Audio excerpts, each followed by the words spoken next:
Welcome to the first episode of Don't Use That, Use This.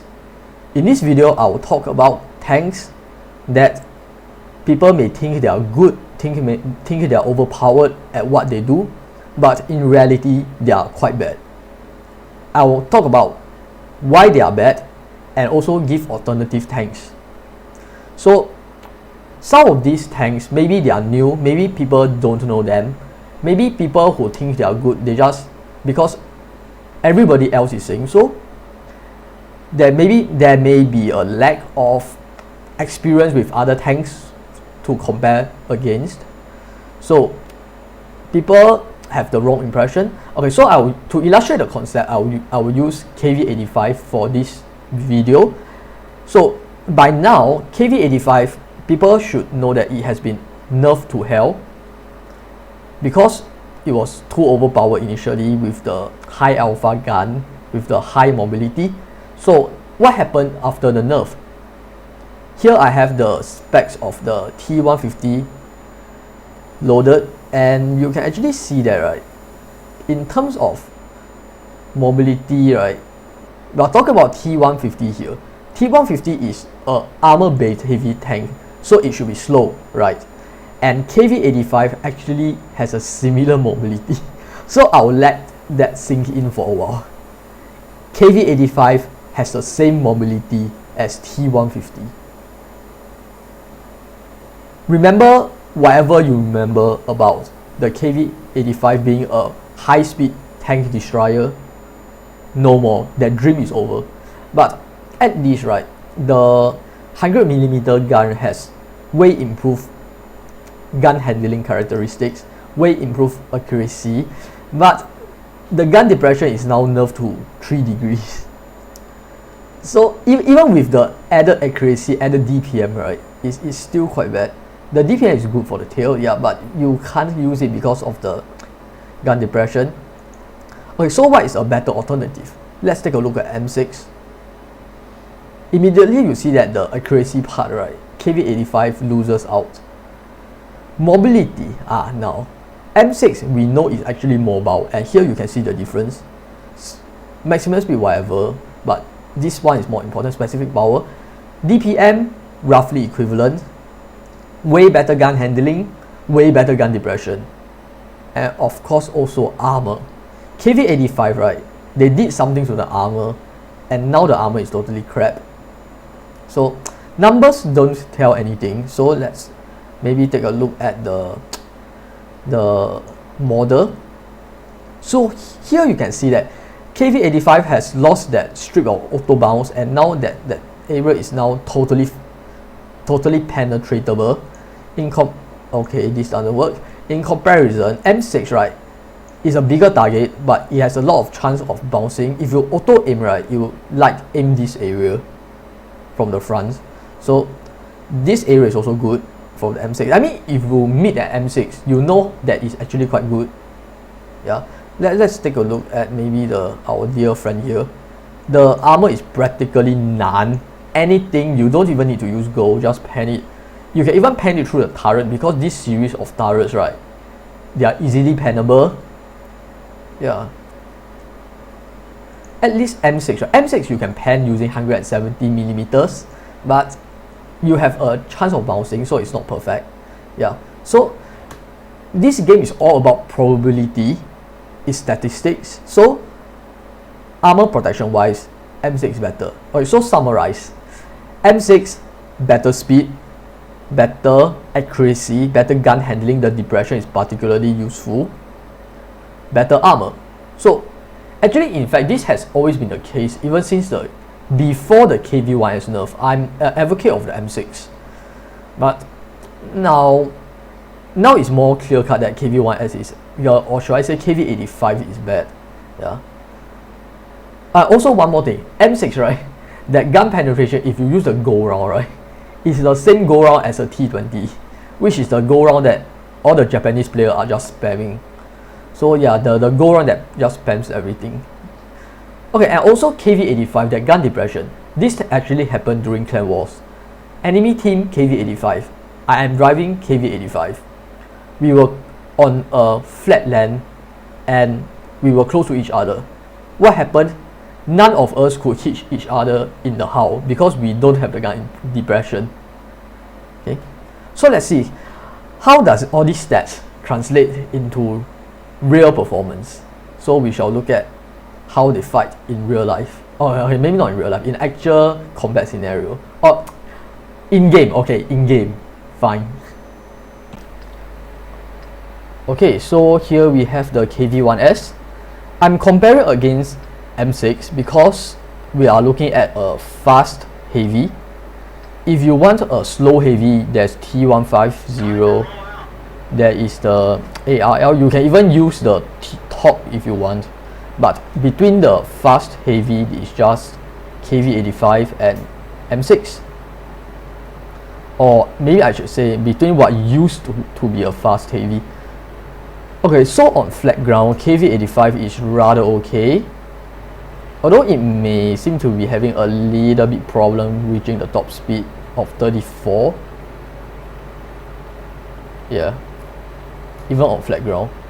So you can see it is just no longer as nimble,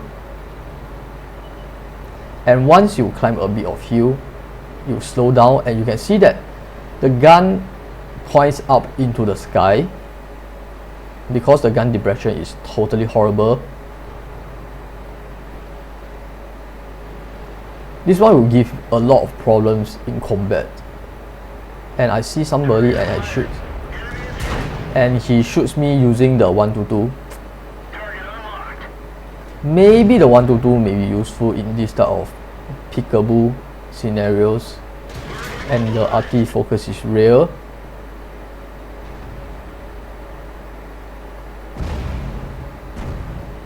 RT focus is real.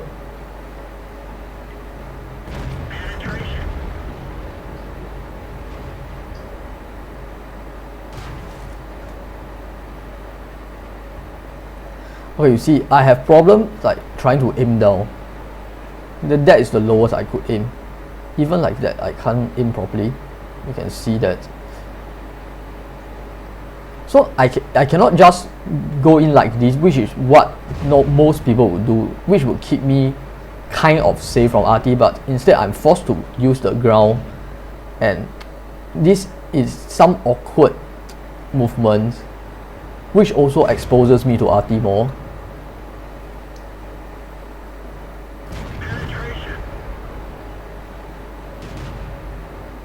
Accuracy is so-so, I wouldn't say it's too bad.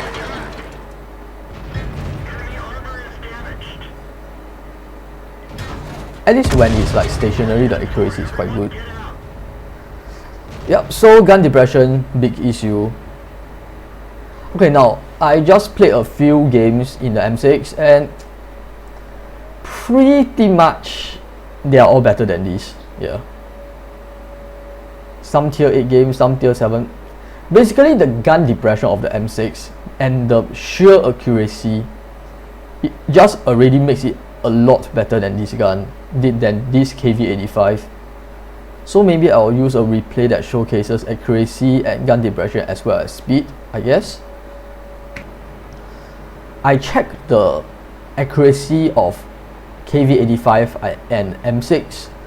So when fully aimed, they are the same, but aim time, M6 is 2.2, KV-85 is 2.6, so quite a bit of difference.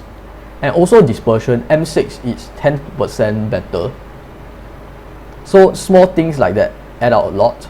And also M6 got the much better gun depression, or should I say KV-85's gun depression sucks.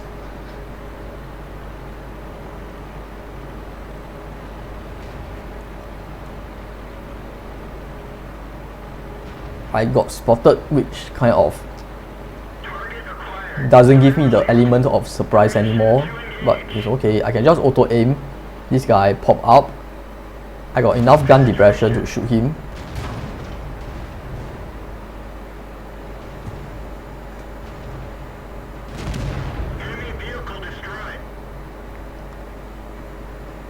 I got enough gun depression to follow him around, and I can just pop out and then fire. The accuracy is good enough for this type of shit. Yeah. And same goes for the gun depression. I mean, what can you do against an enemy that is doing this to you?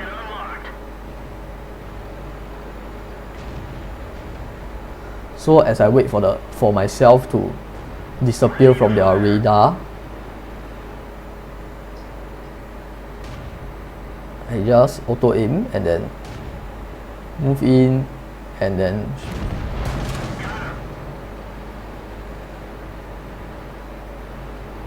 so you can see the difference in the combat capability between this guy and KV-85.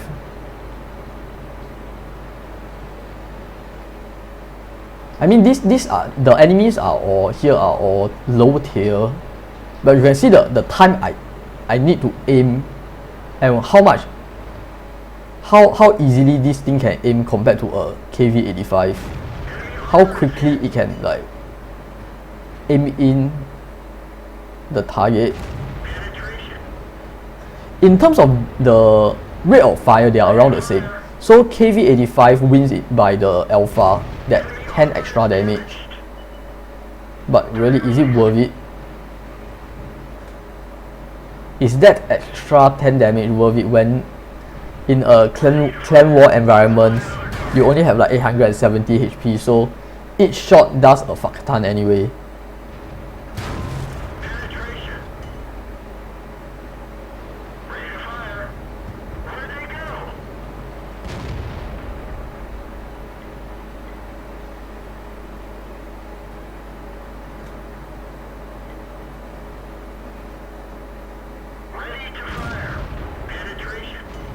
And yeah, you can see the accuracy of the gun. It's almost the same as a Hellcat gun. Almost, it's not entirely the same. But it's the same gun that has that goddamn 240 plus penetration, which the Japanese are all spamming in their T20. So yeah, which is a lot. 200 plus, 240 something is like tier 9 standard. Yeah.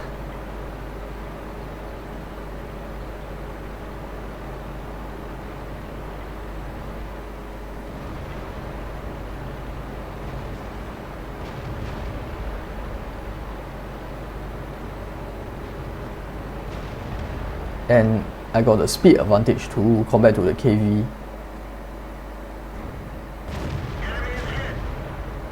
Faster zooming in means you can shoot people faster, means you have more effective DPM and your shots won't miss. This thing is just really like, I don't know what to say. I mean, why would anyone use KV-1S over this guy, apart from, I don't know, size, I guess, size. Because they don't even have armor anymore, so size. Unless you want to use the 122mm. Yeah. So yeah, so that's it. The M6 compared to the KV-1S, which is better, you decide.